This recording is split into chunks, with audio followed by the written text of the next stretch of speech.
Amin. Silakan duduk, Bapak Ibu Saudara.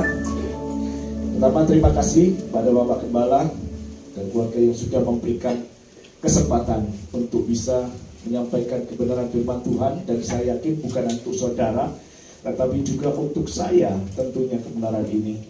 Ya gak perlu perkenalan, saya yakin sudah kenal semua, gitu kan. Kita bisa langsung saja membahas tentang kebenaran firman Tuhan. Pagi hari ini saya ingin memberi judul tentang extra miles, extra mile, dengan satu sub eksekusi tanpa nanti atau tapi. Oh, mana ini ya? Saya sendiri juga mendapatkan ini. Saya tanya Pak Anang, apakah ada hal yang khusus? Ternyata nggak ada. Bebas Pak. Ya sudah, saya akan bebas, sebebas-bebasnya. Puji Tuhan Bapak Ibu Saudara. Ini adalah pertengahan pertengahan tahun 2022. Ya. Biasanya kita di awal tahun selalu membuat resolusi.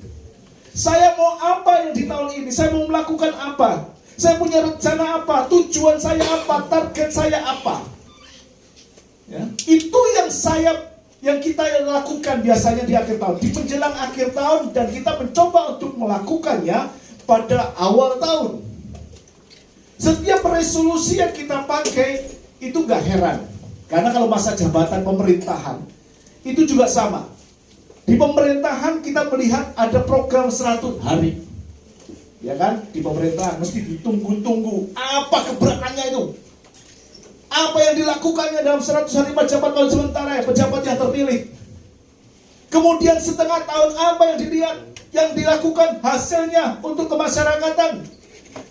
Dan itu adalah hal yang wajar. Termasuk kita anak-anak Tuhan, seringkali kita menggunakan jadwal itu, membuat resolusi pada akhir tahun dan mencoba melakukannya di dalam setiap langkah kehidupan kita. Namun yang sering terjadi, Bapak Ibu Saudara, saya bisa dibantu slide-nya ya, next. Faktanya bukan seperti itu.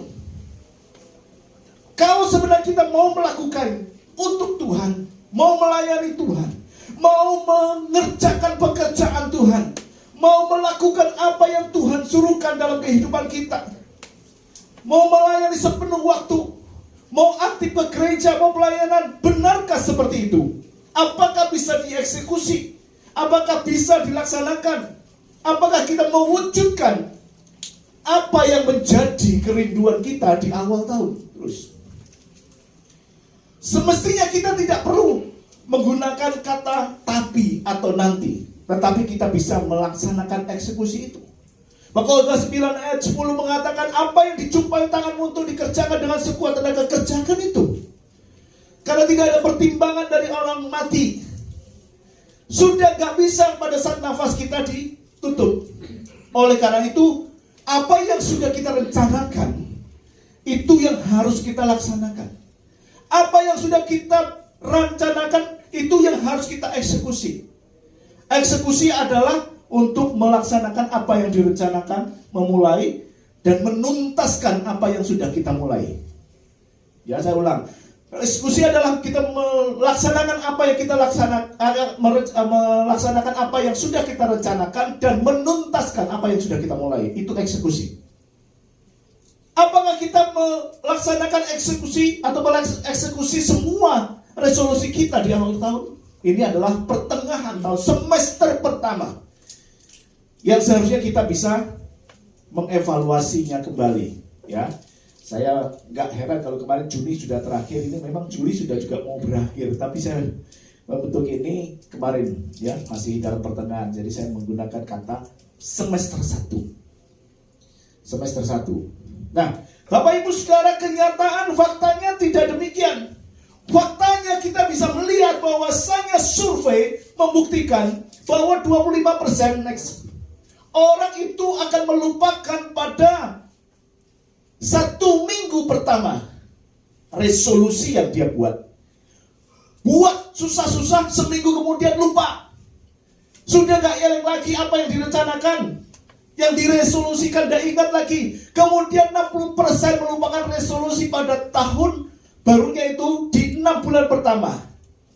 Siapa yang buat resolusi akhir tahun lalu? Apakah masih ingat? sudah nggak ingat. Anda termasuk di 60% yang melupakan resolusi. Sehingga tidak heran kalau 88% semua resolusi itu berakhir dengan kegagalan. Tidak terlaksana, tidak dapat diwujudkan. Dan pagi hari ini kita mau melaksanakan apa yang sudah menjadi resolusi. Belum terlambat. Sehingga kita bisa mengevaluasi ini pada akhir tahun nanti.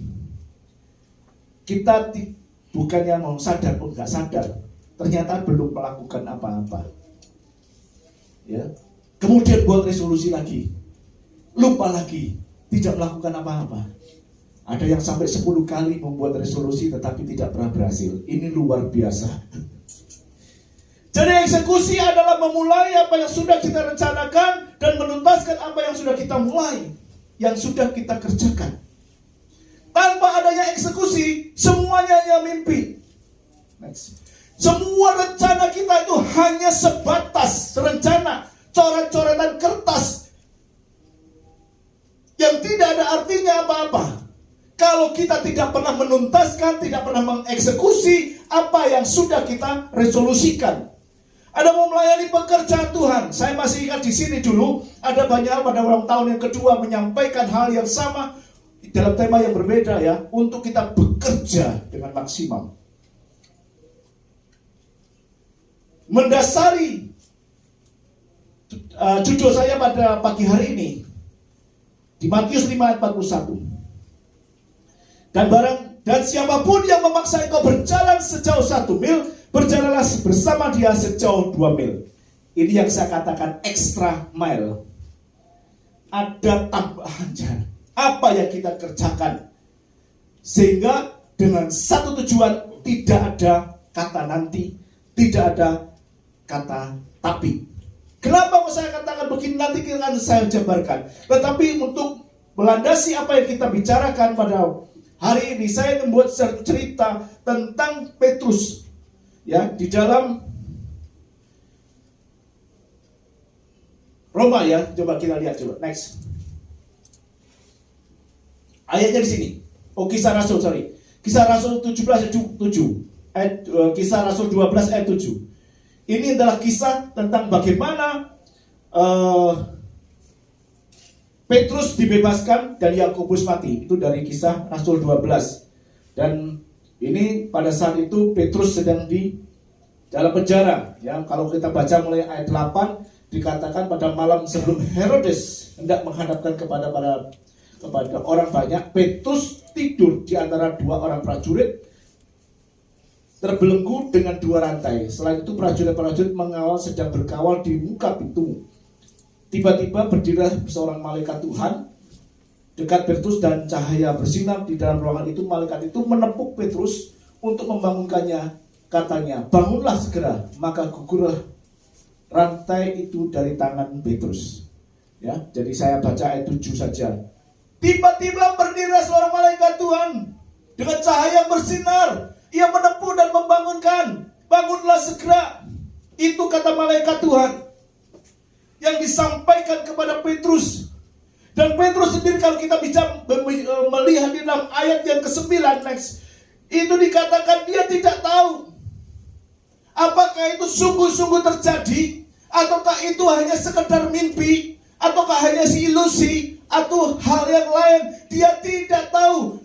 Sangkanya ia melihat suatu penglihatan. Dia tidak menyadari bahwa itu benar-benar terjadi.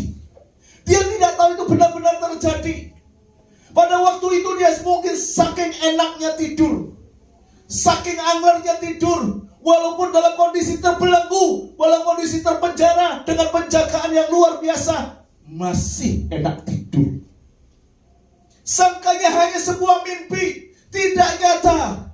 Tetapi kita lihat di sini, walaupun Petrus hanya menyangka itu sebuah mimpi, tetapi dia tetap melakukannya apa yang diperintahkan oleh malaikat Tuhan. Asal malaikat Tuhan yang menyampaikan, dia kerjakan. Dia langsung mengikuti malaikat itu. Dia langsung bangun. Maka gugurlah semua rantai dan semua pintu terbuka, dia keluar.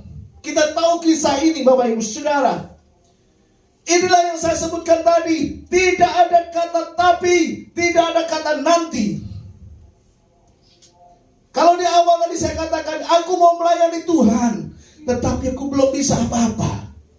Aku mau melayani Tuhan dalam musik, aku belum bisa main musik. Aku mau sungguh-sungguh memberikan perpuluhan, tetapi aku belum punya penghasilan yang cukup. Kalau penghasilan mungkin ada. Aku mau melakukan apa? Mau berdoa, aku gak bisa bangun pagi. Itu adalah kata tapi. Ada banyak tapi yang bisa kita lakukan. Alasan. Dan saya yakin Bapak Ibu Saudara, semua alasan yang kita bentuk, semua alasan yang kita buat, itu adalah wajar. Itu adalah masuk akal. Karena memang dibuat supaya masuk akal. Yang kedua adalah penyakitnya adalah nanti. Saya mau melayani Tuhan nanti kalau saya sudah menikah. Saya mau melayani Tuhan nanti kalau saya sudah dapat pekerjaan. Saya mau melayani Tuhan nanti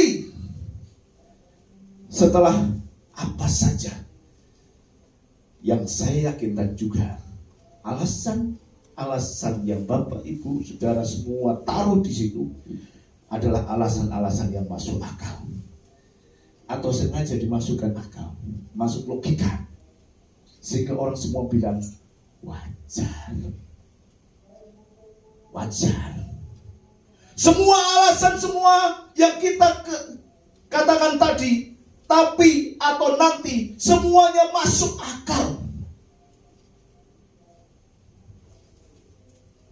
Tidak ada yang gak masuk akal.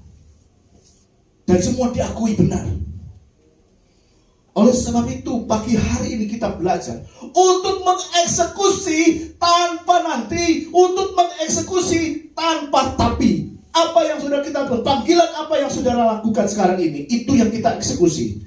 Dan di sini kita bisa lihat next, bahwasanya malaikat Tuhan itu menepuk Petrus ya, di dalam bahasa yang lain, membangunkannya, bangunlah segera. Di dalam bahasa Indonesia sehari-hari dikatakan menggoyang-goyang sampai bangun. Menggoyang-goyang, bahasa Jawa yang gugah sampai bangun. Dalam bahasa King James-nya shoot, memukul, dikepuk. Diapakan lagi? Dipukul, dikepuk. Apalagi kalau bahasa-bahasa yang jadi bahasa Jawa. Digeblok. Sampai bangun. Ini kesannya seperti memaksa. Harus dilakukan. Dan Tuhan juga mau melakukan hal itu dalam kehidupan kita. Ayo bangun. Dan kalau lihat di sini Bapak Ibu Saudara, kalau kita melihat begitu memaksanya malaikat itu untuk menyelamatkan Petrus dari penjara, karena Petrus ada rencana yang luar biasa ya. Tuhan rencana luar biasa bagi Petrus. Dan Tuhan juga punya rencana luar biasa bagi kita. Jadi kalau saat ini kita masih tertidur, saatnya bangun, mungkin kita dipaksa untuk bangun, untuk melakukan extra miles. Kalau kita lihat ada dulu bukan iklan extra joss. Dengan extra joss kita melakukan banyak hal dengan bertenaga. Extra mile juga demikian. Apa yang kita lakukan? Ada ekstra waktu, ada ekstra tenaga. Seorang pelari maraton 42 km. Tidak secara tiba-tiba dia langsung jadi pelari maraton 42 km. 42 ya maraton ya. Tentunya dia akan mulai dengan latihan fisik. Tentunya dia mulai dengan hal-hal yang kecil. Tentunya dia mungkin lari 100 meter dulu, 400 meter dulu, 1 kilometer dulu, 5 kilometer dulu. Sebelum langsung, kalau enggak bisa bahaya. Saya setiap tahun dulu waktu di Jember mengikuti yang namanya Tajemtra, tanggul Jember tradisional. Itu 33 km gerak jalan di bulan-bulan Agustus. Sebelum hari H, 2-3 bulan sebelumnya kita latihan. Jangan putar kota berapa kali. Gereja selalu mewakili. Kemudian jarak 1 kilo, kemudian jarak 2 kilo, setengah perjalanan. Sampai pada akhirnya menjelang hari H kami berjalan dari tempat yang di start sampai finish. Untuk melatih diri kita. Tidak secara serta-merta langsung menjadi pelari 42 km. Dan ini juga bagi kita. Tuhan tidak membentuk kita yang langsung menjadi luar biasa. Tetapi kita memulai melatih diri dengan hal-hal yang kecil. Ada extra mile, ada extra tenaga, ada extra waktu. Seorang pemain musik harus latihan sebelumnya. Ya, pelatih juga harus latihan sebelumnya. Bahkan mereka lebih ekstrim. Pada saat orang lain pada tidur, dia melatih diri. Siang hari pada saat matahari di tengah, orang lari. Ini adalah extra mile. Apa yang saudara kerjakan yang di sekuler, yang masih sekolah? Harus mengerjakan pekerjaan-pekerjaan sekolah, harus mengerjakan pekerjaan di tempat pekerjaan. Di sisi yang lain, saudara mempersiapkan diri untuk melayani Tuhan. Bahkan di waktu-waktu ekstra yang semestinya kita bisa beristirahat, saudara kerjakan untuk pekerjaan Tuhan. Ekstra mile. Jangan pernah mengeluh. Jangan pernah sambat. Ada waktunya. Kalau saudara akan dipakai dengan luar biasa. Proses ini yang harus kita kerjakan. Tidak bisa kita menjadi pembicara besar tanpa mulai proses yang kecil. Tidak bisa kita menjadi pemain musik yang handal tanpa latihan. Semua menjadi proses. Gak ada penyanyi pun yang hanya menyanyi seperti Chandra tadi, yang perlu latihan.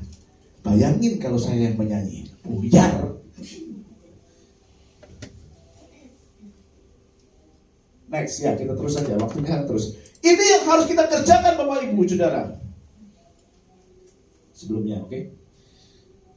Kalau kita mau melakukan semua itu di dalam extra mile tadi, ada yang harus kita kerjakan di dalam hidup kita. Ya. Apa yang harus kita lakukan pada waktu ini untuk melakukan extra mile? Tadi disebutkan membangunkan Petrus. Kita baca di dalam Roma 13 ayat 1 dikatakan begini. Hal ini harus kamu lakukan karena kamu mengetahui keadaan waktu sekarang. Yaitu bahwa saatnya telah tiba bagi kamu untuk bangun dari tidur. Di sini ada dua hal yang saya soroti. Yang pertama itu sudah kelihatan di ayatnya. Keadaan waktu sekarang ini, saatnya sudah tiba. Ya. Keadaan waktu. Kemudian yang kedua adalah keadaan kesadaran yang tidak disebut dalam firman tadi ayat, tetapi di sini saya katakan sebagai kesadaran adalah waktunya bangun dari tidur. Dua hal ini yang harus kita ketahui. Apa sih saatnya telah tiba saat ini dan bagaimana keadaan kita, kesadaran kita? Kalau sekarang saatnya sudah tiba dan kita masih tidur, saatnya bangun dipukul-pukul. Bangun seperti pada saat Petrus dibangunkan oleh malaikat. Dipaksa untuk bangun karena keadaannya saat ini sedang tidak sadar dan karena waktunya sudah tiba. Di dalam versi King James dikatakan knowing the time, knowing the present time. Keadaan waktu sekarang, zaman now. Apa yang terjadi? Kenapa kau harus disebutkan seperti itu? Kita lihat bagaimana keadaan sekarang. Kalau Paulus merujuk kepada keadaan yang di akhir zaman, di mana ada banyak hal yang luar biasa terjadi dan semakin banyak ayat-ayat kebenaran tentang akhir zaman, nubuatan akhir zaman digenapi. Gak usah ngomong Israel deh, kita ngomong perang deh, atau apapun juga. Sekarang orang sudah melakukan berbagai upaya dengan teknologi untuk menyamai Tuhan. Kita tahu kan di Cina kalau senjata sudah nggak asing lagi. Orang mau berpertanian, buat hujan, dia tinggal kirim, mau hujannya dikirim kemana. Itu tuh sudah dikerjakan teknologi seperti ini. Ya, kalau Israel membuat teknologi pertanian, saya pernah ke sana, memang luar biasa, canggih dengan pesawat, dengan peralatan. Tetapi hujan yang notabene itu Allah yang kerjakan buat hujan, Cina sudah bisa membuat dan mau ditujukan kemana hujannya itu. Dia tahu teknologinya mumpuni. Belum lagi teknologi cloning, menciptakan asalnya dari hewan mau dikloning. Manusia sudah mau menyamai Tuhan, sama seperti kerajaan Babel pada waktu itu. Nebukadnezar. Kalau sudah seperti itu, sadar waktu sekarang sudah saatnya untuk bangun. Setiap kita terlena dengan zona nyaman di gereja. Penginjilan sudah terhenti. Bagaimana hal ini terjadi? Karena gereja ada zona nyaman. Pada saat zona nyaman, kita tidak pernah terganggu dengan apapun juga. Itulah kelemahannya. Apakah saya juga suka tekanan? Enggak juga sebenarnya. Tetapi dengan tekanan kita bisa bertumbuh, mainan. Saya pernah membaca seorang pastor Singapura, namanya Kong Hee. Dalam tulisannya Getting Out the Bunker. Ya. Getting Out the Bunker. Dia menerangkan begini, bahwa Paulus saja mencoba membuat jembatan supaya ia bisa masuk dalam penginjilan kalangan pagan dan stoa yang berlaku saat itu. Kita diminta untuk keluar dari bunker. Bunker ini kenapa kok pakai golf? Karena seringkali dipakai untuk permainan golf. Itu keadaan di mana bola itu tertanam dalam pasir atau rumput. Itu ada tingkat kesulitan dan setiap hole ada bunker. Tetapi bunker juga bisa lihat tempat persembunyian, tempat kita ngerong, menyembunyikan diri dengan zona nyaman di dalam bunker. Dan dikatakan di sini Paulus keluar out of the box, out of habit, keluar dari kebiasaan. Dia tidak menginjil kepada setiap orang, tetapi khusus ada satu jembatan untuk golongan pagan dan golongan stoa. Golongan pagan apa? Bapak Ibu tahu? Ada orang-orang yang religius, mistis, spiritualnya. Orang-orang yang suka seperti itu. Karena pada saat itu masyarakatnya memang seperti itu. Mistis. Kita lihat mereka punya banyak dewa-dewa. Dan ini di kalangan apa? Yunani kuno, Romawi kuno, Mesir kuno. Apalagi? Mesir, Yunani, yaitu. Ada banyak dewa, dan sampai sekarang filmnya juga banyak. Ya, yang Mesir kuno yang terakhir kan apa itu? Gods apa itu? Lupa. Nah, ada yang bisa. Ada banyak dewa, itu golongan pagan, paganisme. Di golongan stoa yang menitikberatkan kepada kebahagiaan. Bahagia dari kata apatheia, artinya not pathos, apathos. Pathos suffering, kesulitan, kesedihan. Artinya golongan stoa tidak ada penderitaan. Free from suffering, free from emotion, free from all passion. Gak ada emosi, gak ada marah, gak ada apa. Enak, damai, sejahtera. Golongan kemakmuran. Ada jembatan supaya bisa masuk kepada penginjilan mereka. Kita eksklusif di dalam zona nyaman dengan kelompok sendiri. Tumbuh gereja banyak, tetapi jemaat tetangga yang dimasukkan. Jemaat baru bagaimana? Penginjilan kita bagaimana?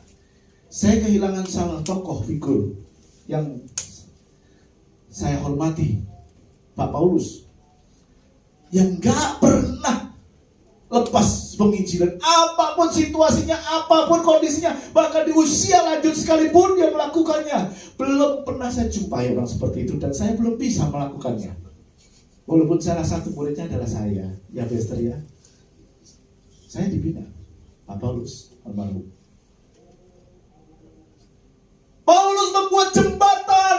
masuk ke mereka. Apa yang kita kerjakan untuk masuk ke mereka? Paulus sendiri juga menyatakan, bagaimana kalau aku dari orang Yunani, saya menjadi orang Yunani?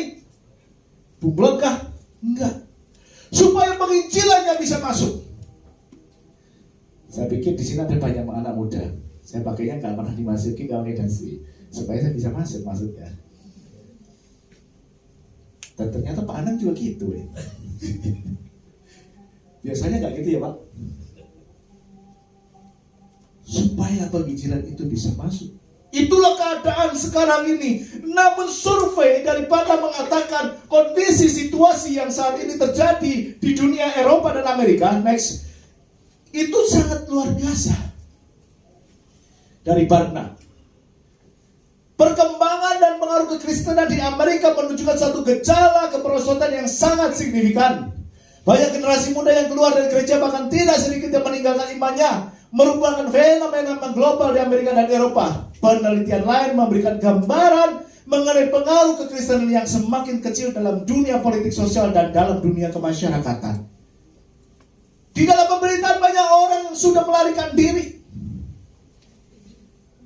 Demi jabatan dia rela untuk meninggalkan imannya. Dan kalau saya lihat di sini adalah satu hal, ini adalah dari Getting Out of the Bunker yang ditulis dari buku yang ditulis oleh Pastor Kong Hee. Pastor Kong Hee menulis ada 7 hal, 7 komunitas di mana kita bisa masuk. 7 komunitas di mana penginjilan bisa masuk, yaitu di keluarga, di dalam agama, di bisnis, pendidikan, media sosial, pemerintah, dan kesenian. Yang saat ini luar biasa dalam media sosial. Orang sudah mulai menjamah ke sana. Dan tidak heran saya juga membuat seperti itu. YouTube saya mesti ada, ps.eko.nugroho. Kalau mau lihat di sana, saya tidak promosi. Dan tidak minta subscribe, hanya untuk memberkati. Ada selalu setiap khotbah, ini juga saya rekam. Mau izin tadi Pak Anang, saya sudah izin. Kalau di mana kita ada sekarang? Di keluarga. Apakah benar kita sudah meletakkan dasar yang kuat bagi keluarga? Sudah melakukan penginjilan dari keluarga? Di dalam agama kita mungkin melakukan, tetapi eksklusif di dalam. Di pendidikan bagaimana? Di bisnis bagaimana? Apakah kita masih menjalankan bisnis dengan pola-pola dunia ini? Saya seorang pendidik. Saya dosen. Punya nomor induk dosen nasional. Puji Tuhan, jurnal saya yang pertama barusan terbit. Bagaimana di pemerintahan? Saya juga orang pemerintahan. Saya ada SK gubernur untuk duduk di pemerintahan, di LKS tripartit. Apakah saya bisa menggarap mereka? Ini perjuangan. Saya ngomong gini bukan untuk Bapak Ibu Saudara, tapi saya ini juga bisa melakukan atau tidak. Saya masuk di dalam keluarga, di dalam agama, di bisnis saya masuk. Kenapa? Saya anggota Pindo. Di pendidikan saya masuk, saya dosen. Di media sosial saya baru mulai. Kemudian di pemerintahan saya juga baru mulai. Kesenian aku raiso. Apakah saya bisa menjadi seperti Paulus untuk masuk ke mereka di kalangan pagan, di kalangan stoa, dan memberitakan Injil? Karena ini adalah komunitas yang menurut Kong Hee harus dimasuki. Di mana posisi gereja sekarang ini? Kita lihat akhir-akhir ini ada gereja yang seringkali hanya menekankan kepada hal-hal yang sangat nyata saja, spiritual yang enggak. Atau seorang gereja yang membuat kesembuhan ilahi, itu menjadi gereja yang luar biasa, yang punya banyak mujizat, yang menekankan pada kesembuhan ilahi, tetapi masalah keimanan jemaatnya dikesampingkan. Kebenaran firman Tuhan tidak ditegakkan. Ada gereja yang hanya menekankan kepada hal-hal yang show. Firman Tuhan tidak dibahas secara detail. Pola-pola ibadahnya adalah show. Melakukan banyak hal supaya menarik banyak orang, terutama anak muda. Wow, dengan lampu yang berkilat-kilat sehingga semua orang tertarik. Tetapi pengajarannya diabaikan. Gereja sekarang ada yang seperti itu, tidak semuanya. Sedangkan di sisi lain sangat ironi adalah pembangunan iman anak. Tidak tidak dididik anak-anaknya dalam iman. Saya juga sudah telat untuk mendidik anak, tidak dari kecil diserahkan. Sekolah minggu sudah selesai. Untungnya guru-guru sekolah minggu itu tanggap dan luar biasa. Kalau enggak, tidak ada meletakkan dasar iman kepada anak. Kenapa? Orang tuanya sendiri tidak tahu. Kebanyakan orang tua tidak tahu dasar keimanan, sehingga tidak mungkin menularkan kepada anaknya. Tantangan dunia gereja kita pada saat sekarang ini, saatnya untuk bangun. Makanya dikatakan digoyang-goyang, dipukul supaya bangun, gereja bangun. Ini loh kondisinya. Mau nggak melakukan extra mile dalam keluarga? Orang tua harus mempunyai dasar keimanan yang cukup. Minggu kemarin saya berbicara tentang bagaimana perlunya untuk menegakkan iman. Bagaimana perlunya memperjuangkan iman. Saya juga ngambil resep dari Barna. Karena pada saat iman tidak berjuang dan tidak diperjuangkan, itu akan ada iman yang palsu yang muncul. Pak, iman gak perlu diperjuangkan. Iya, kalau sekiranya semua bisa tersistem, gak ada manusia. Jadi kalau kita input A keluar A, input B keluar B, gak masalah. Tetapi kalau kita hadapi adalah manusia, di mana manipulasi masih ada, memutarbalikkan masih ada, kebenaran itu dibolak-balik, sehingga kita perlu mengatakan penegakan iman, perjuangan iman. Lah kalau kita tidak tahu, kita sendiri tidak pernah memiliki kebenaran itu, bagaimana kita bisa menegakkan? Ini keadaan gereja untuk saatnya bangun. Yang harus diketahui, bangun dengan segera, getting out of the bunker, keluar dari bunkernya. Kita perlu melakukan extra mile. Harus memulai. Jangan muluk-muluk resolusinya. Sederhana tetapi tercapai. Ini yang kita lakukan. Oke, bagaimana kita melakukan extra mile? Ya, waktunya saya terus ya. Melalui praktek gaya hidup manusia baru dengan paradigma yang baru. Dikatakan Kisah Rasul 10 13 14. Kedengaran olehnya suatu suara yang berkata, bangunlah hai Petrus, sembelihlah dan makanlah. Tetapi Petrus menjawab, tidak Tuhan, tidak, sebab aku belum pernah makan sesuatu yang haram dan yang tidak tahir. Kedengaran pula untuk kedua kalinya suara yang berkata kepadanya, apa yang dinyatakan halal oleh Allah tidak boleh engkau nyatakan haram. Kisah ini adalah kisah di mana pada saat itu Petrus sedang diutus Tuhan ke rumah Kornelius. Kornelius non-Yahudi, tetapi orang yang sangat luar biasa. Dia membela pekerjaan Tuhan. Dan di sisi yang lain, Petrus mendapatkan satu penglihatan di mana ada banyak binatang-binatang yang haram. Yang haram tidak enak. Oh iya dong, saya juga suka. Gitu ya. Diperlihatkan untuk dimakan, tetapi Petrus mengatakan itu tidak tahir, itu haram. Saya tidak pernah makan makanan yang haram. Dan berkata apa yang dinyatakan halal oleh Allah tidak boleh engkau nyatakan halal, haram.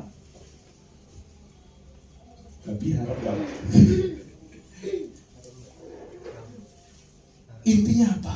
Pada waktu itu penginjilan hanya diperuntukkan kepada orang-orang Yahudi. Orang-orang yang non-Yahudi enggak. Keselamatan hanya diperuntukkan umat kepunyaan Allah. Di luar umat kepunyaan Allah enggak. Dan paradigma ini dibuat Allah diperlihatkan kepada Petrus dalam penginjilan bahwa keselamatan itu milik semua orang. Temui Kornelius yang bukan Yahudi, baptis mereka supaya mereka juga diselamatkan. Dan beruntunglah dengan ayat ini kita juga diselamatkan. Amin. Apa yang dinyatakan halal oleh Allah tidak boleh katakan haram. Jadi kita mendapatkan keselamatan, perubahan paradigma, pola pikir. Karena pada saat paradigma kita berubah, konsep kita tentang kehidupan juga berubah. apa yang kita kerjakan juga berubah. Tidak skeptis. Seperti Paulus, yang dia luar biasa bagaimana dia bisa masuk ke golongan pagan, yang bisa masuk ke dalam Stoa. Orang-orang ini, kelompok dua orang ini, kalau kita udah kita hindari, kumpul dengan orang-orang yang mistis, nanti kita tertular. Atau dikatai, apa kata orang, kamu kan anak Tuhan, masa ketemu dengan dukun, misalnya seperti itu. Atau di kalangan orang yang punya kemakmuran khusus. Paradigma ini yang harus dirubah. Dan pada saat paradigma mereka berubah, keselamatan bagi banyak orang terjadi. Keselamatan bisa dinikmati oleh Cornelius dan keluarganya. Dan Paulus mengatakan perubahan paradigma itu adalah perubahan akal budi. Ya, ada ayat kan dikatakan supaya kita berubah akal budi kita. Roma 12 ayat 2 itu kan berubahlah dengan akal budimu. Itu yang disebut perubahan paradigma. Dan perubahan tidak bisa instan. Perubahan harus metamorfos. Seperti ulat menjadi kupu-kupu. Nggak bisa dipaksakan sekarang berubah kayak Power Rangers. Perubahan itu adalah perubahan yang kecil, yang mulai dari kecil-kecil ya. Tidak bisa langsung berubah. Coba lihat. Terus perubahan untuk extra mile itu tidak bisa otomatis langsung berubah besar. Ada proses yang kita lalui. Ya, nanti saya kaitkan extra mile ini dengan perumpamaan tentang talenta. Ada banyak proses yang dikerjakan. Kita mau melakukan extra mile tidak langsung. Wah, habis khotbah terus kemudian besok pagi-pagi berangkat langsung lari 2 kilometer. Ya, masuk rumah sakit. Jadi harus mulai pelan-pelan. Kita juga harus demikian. Nah, bagaimana kita melakukan extra mile? Kita melakukan, saya ambil konteksnya dari perumpamaan tentang talenta. Yang pertama di dalam Matius 25 ayat 14 itu adalah seorang yang dapat dipercaya. Dikatakan begini. Sebab hal kerajaan surga sama seperti seorang yang mau bepergian ke luar negeri, yang memanggil hamba-hambanya dan mempercayakan harta kepada mereka. Orang yang dapat dipercaya susah. Apalagi kondisi sekarang ini, banyak penipuan terjadi. Dan orang mau percaya kepada orang lain harus diuji, nggak bisa langsung juga. Tetapi kita lihat di sini seorang yang mau bepergian ke luar negeri mempercayakan hartanya kepada mereka. Kenapa? Sudah diuji. Dan pada saat dia mempercayakan, dia tahu bahwasanya pada saat hamba ini atau tuan ini bepergian ke luar negeri, hamba juga melakukan pekerjaannya. Pada saat bosnya di luar negeri, kita juga melakukan pekerjaannya. Pekerjaan yang dibebankan kepada kita itu dapat dipercaya, layak dipercaya, dan menyelesaikannya tentu. Ada atau tidak ada bosnya, ada atau tidak ada pemimpinnya, itu yang Tuhan mau kita kerjakan dalam hidup kita, layak untuk dipercaya. Itu adalah satu karakter yang sebenarnya, karakter yang harus kita bentuk. Kalau seorang hamba yang malas, itu hamba yang tidak dapat dipercaya. Oh ya Pak, itu yang kerja, saya kan kuliah. Sama. Yang kuliah di luar kota, dikasih kiriman orang tua untuk bayar SPP. Ntar dulu masih butuh untuk ke kafe dong. Masih butuh untuk beli minuman. Masih butuh traktir teman, ceweknya, cowoknya. Ntar dulu deh SPP-nya.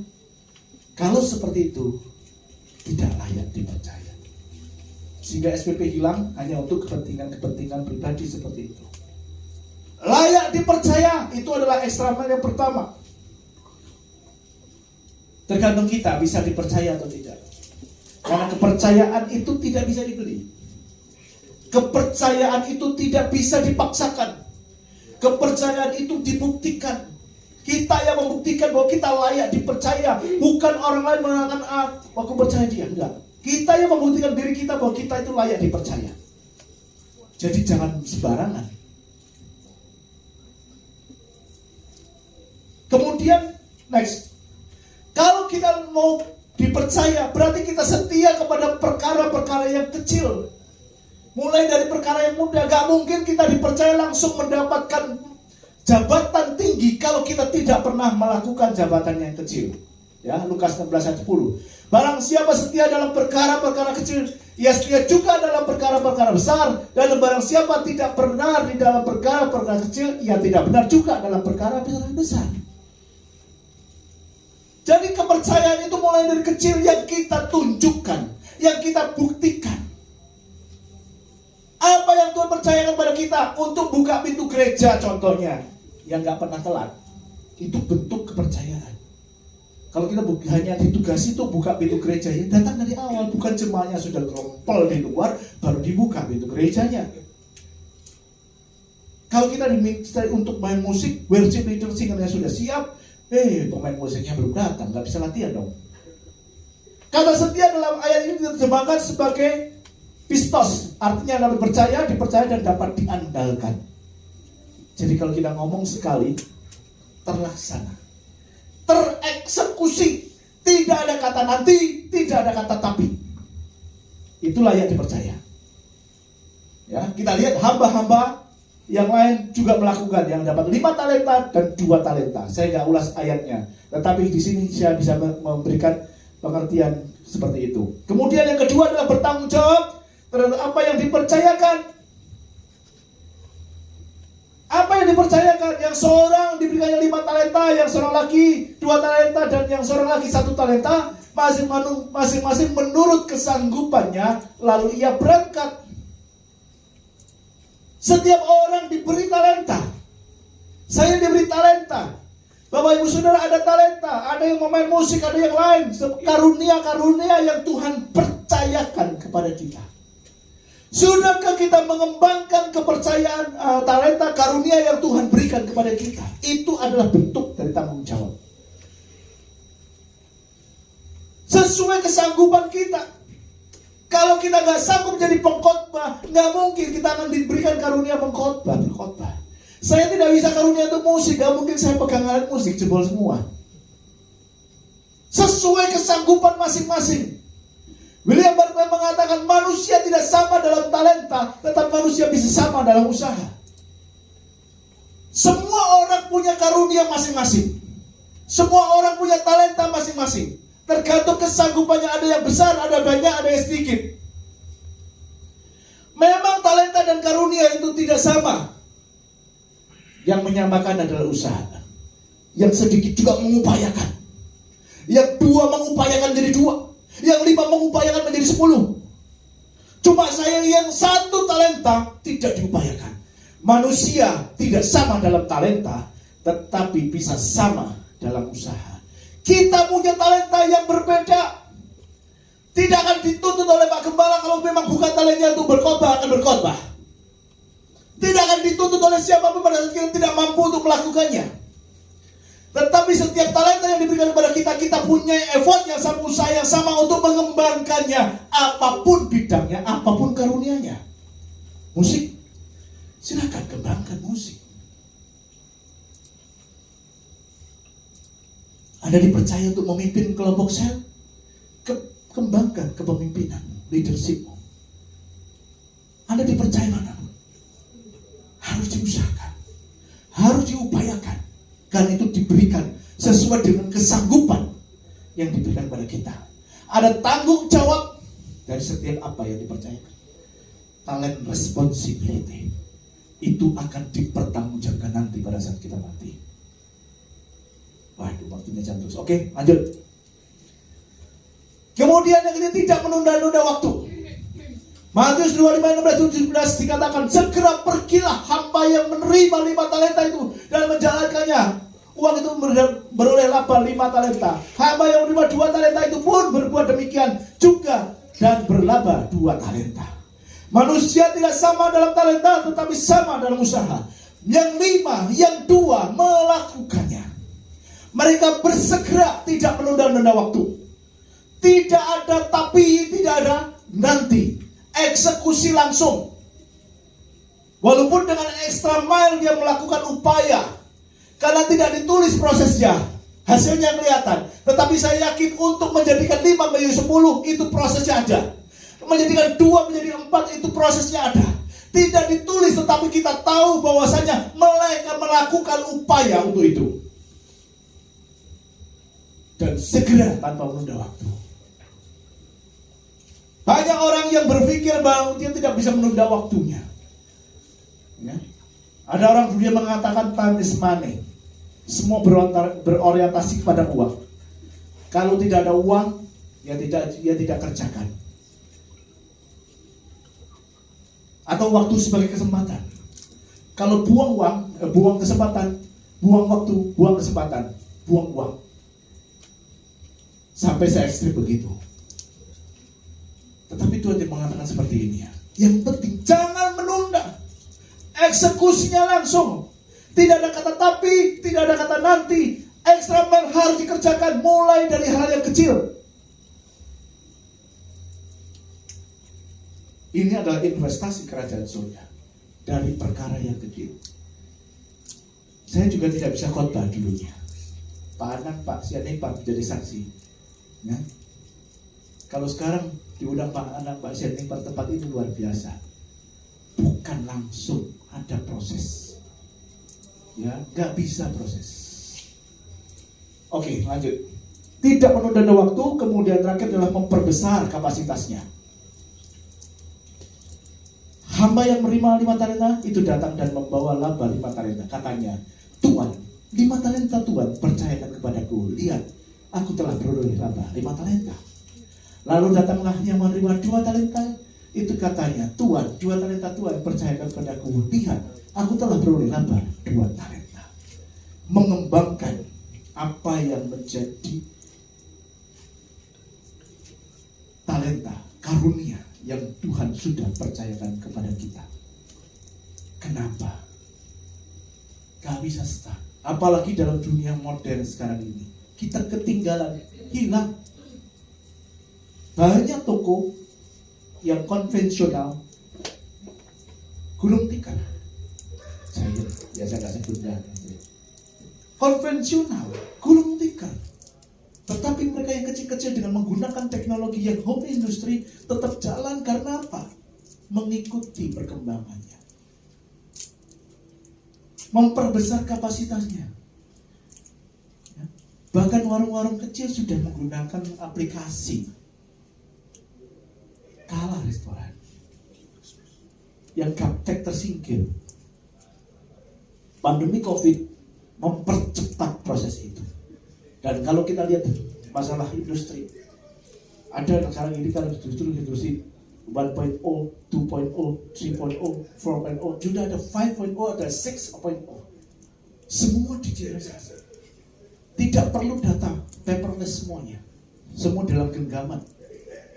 Dan kita tahu orang-orang yang besar dulunya tersingkir kalau tidak memperbesar kapasitas untuk memperoleh hasil yang maksimal. Berapa banyak perusahaan-perusahaan seperti itu? Kita tahu Kodak hancur.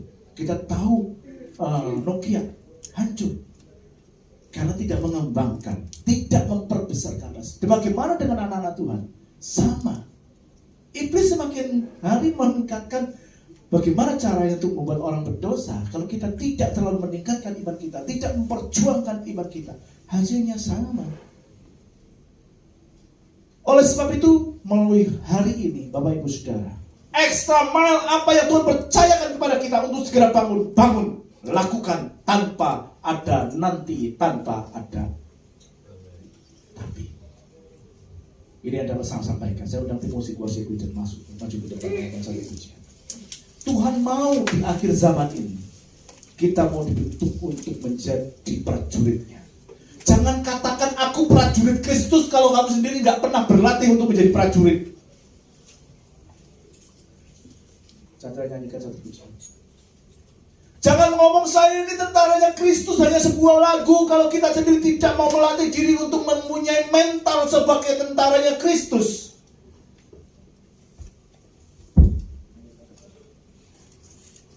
Jangan kita menganggap diri kita sudah luar biasa saat ini. Kalau kita merasa pintar, merasa tinggi, besok kita akan jatuh. Oleh sebab itu, mari kita mengembangkan kapasitas kita lebih lagi di bidang apapun, di karunia apapun yang Tuhan percayakan kepada Bapak Ibu Saudara. Kita mau kembangkan dan menjadi berkat bagi banyak orang.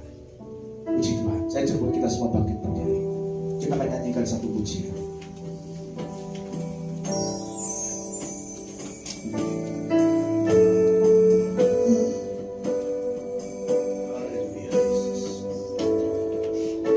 Pribadi yang mengenal hatiku, tiada yang tersembunyi bagimu. Seluruh isi hatiku kau tahu, bawaku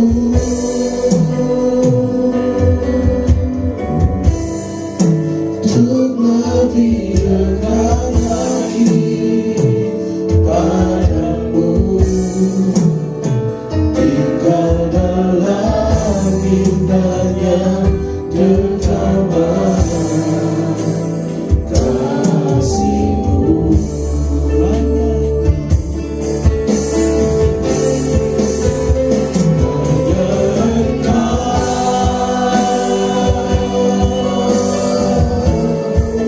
Pribadi yang mengenal hatiku, tiada yang tersembunyi bagimu. Seluruh isi hatiku kau tahu, dan bawaku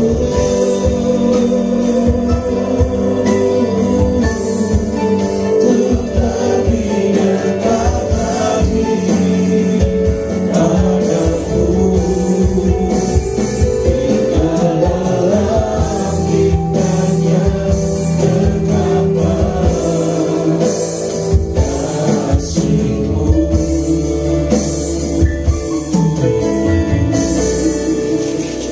Tinggal dalam indahnya dekapan kasih-Mu.